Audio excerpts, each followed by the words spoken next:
Hi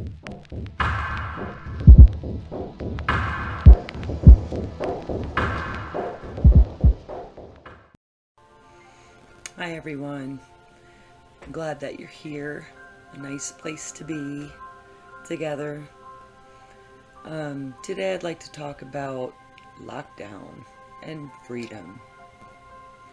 Not in the way that everybody's been talking about it recently, including myself. A lot of people have been locked down due to coronavirus, and lots of people have been feeling like their freedom is at risk of being taken away.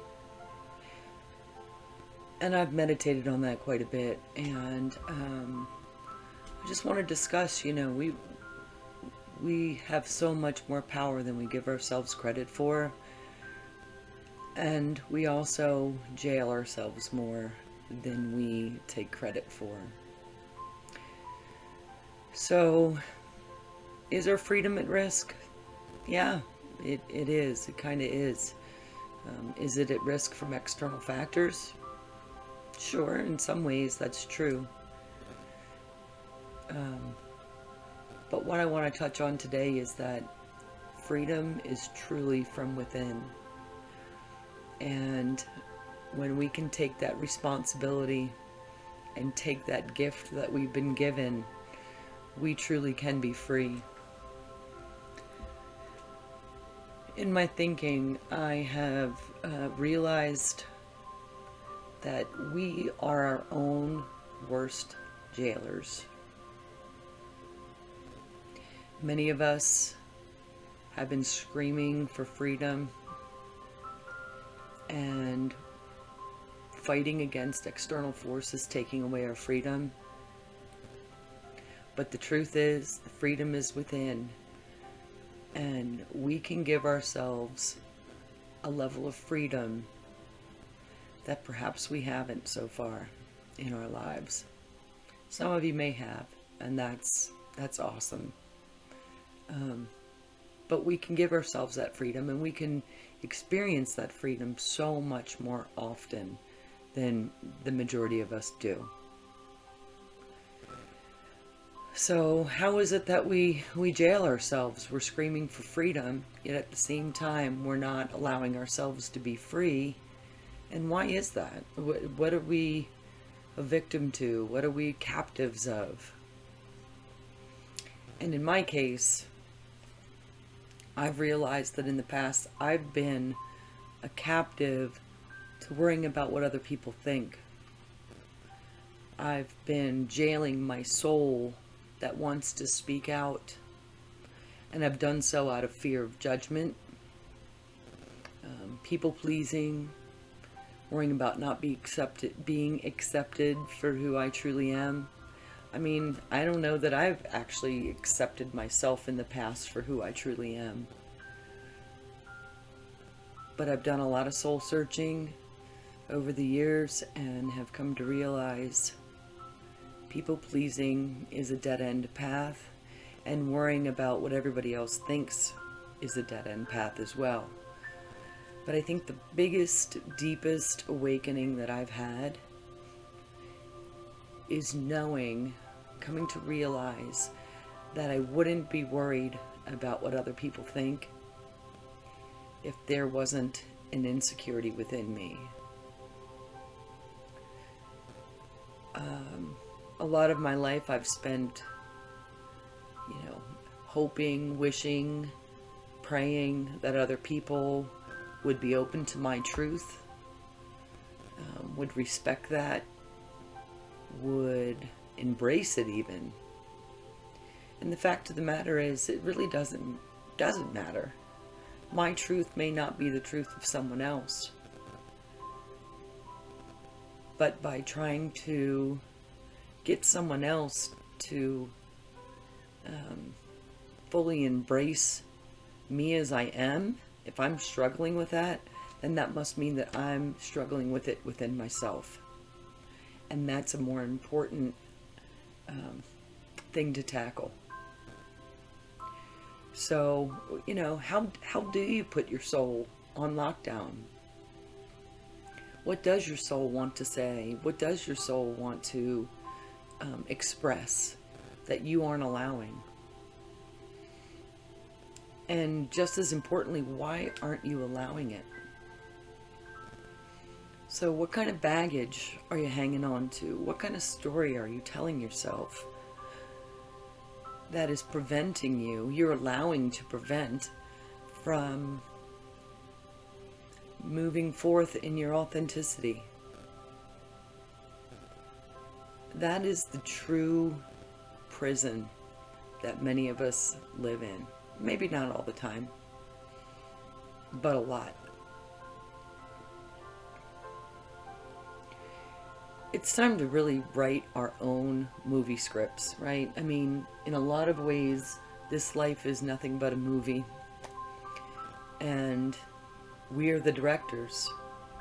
My movie is inevitably going to be different than yours. But one thing is true. You are the director of your movie, and I'm the director of mine. So the question then becomes, how do we want our movie to play out? What do we want to see? And when we can identify that, we can then take a closer look at the things that we choose to say, do, engage in, validate, embrace. How are those things leading us to the outcome that we want to see in our movie? And not just the outcome, because do we ever really reach a final outcome? You know, the joy is in the journey is an old adage. It's been around for a long time and it sounds kind of tired to people. But the truth is that is the game. It's the joy in the journey. And I know for me, and perhaps for some of you, we get so attached to what the outcome is that we don't take that joy along the journey and recognize it for what it is. We're so focused and narrow-minded on a specific outcome. And you know, I learned an important lesson today. I've been a goal setter for a very long time. Participated in some awesome coursework, some great mastermind groups, worked with accountability partners to move forward towards certain goals that I've set for myself along the road here. And I heard somebody say something today that is awesome. And I realized that I've actually done this in the past, and when I have, I've enjoyed my journey so much more.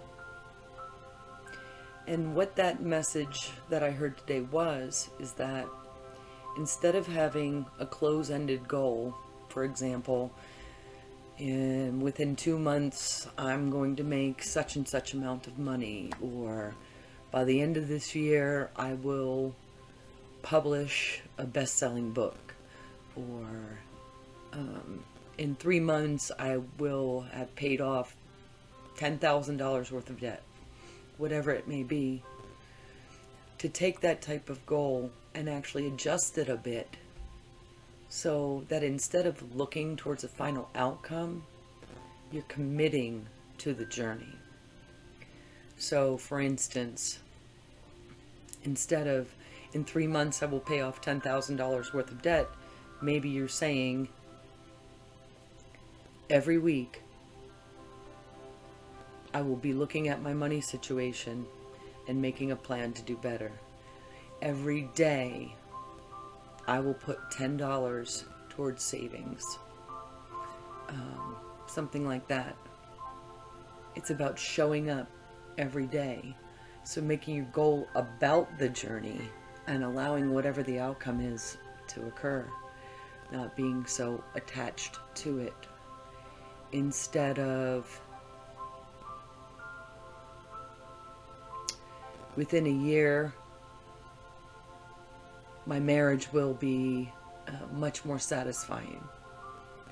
Maybe try something along the lines of each day for 100 days, I will show my spouse appreciation or my partner gratitude. Instead of, I will have a best-selling book by the end of the year, perhaps consider every day for 3 months, I will write 20 minutes a day. And so I really like that. And I'm going to be structuring many more of my goals in a process-oriented kind of a way, as opposed to an outcome type of way. Because I know that one way I jail myself or lock down my own soul, not just by being worried about what the external world thinks about what I'm trying to accomplish or how it is that I'm presenting myself within the world, but I also have locked down my soul by having it be married to an outcome, my life married to an outcome, what I do dependent on an outcome. Now, an outcome is a great thing to have in mind, and it could be, kind of loose in terms of what you want to achieve, and it's always in the back of our minds to some degree, I suppose.